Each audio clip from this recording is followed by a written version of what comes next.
后来乡亲啊，继续来到新北市十指的碧竹街3巷甲6巷发生着土石流，当地来断电，居民不得不就要来撤离。新北市一透早就来召开着协调会，讲今仔日就会全部恢复送电。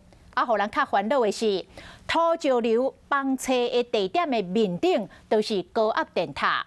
虽然台电讲目前安全无问题，但是居民也是真惊讲，希望借这届的机会，甲电塔甲刷走。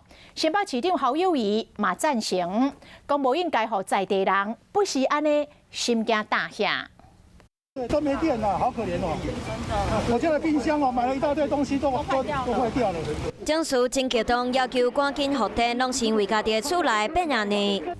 黄色的土水淹入去厝内，厝外搁较严重，规条路啊拢是崩落土石，搁有树啊和破碎的水管，受风台泥沙外围环流和东北季风的影响，新北市市区区落大雨，造成碧竹山庄2个所在土石流。互人搁较烦恼的是，崩落的地点顶悬是高压电塔。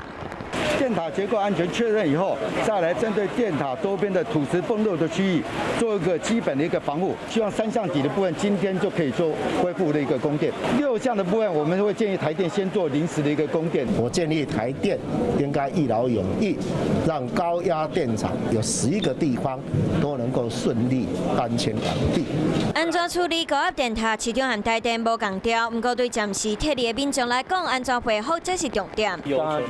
当然是还是很担心啦，就是不知道这个情况会怎样。因为地下室有淹水啊，我们还是要去稍微关心一下地下室的淹水。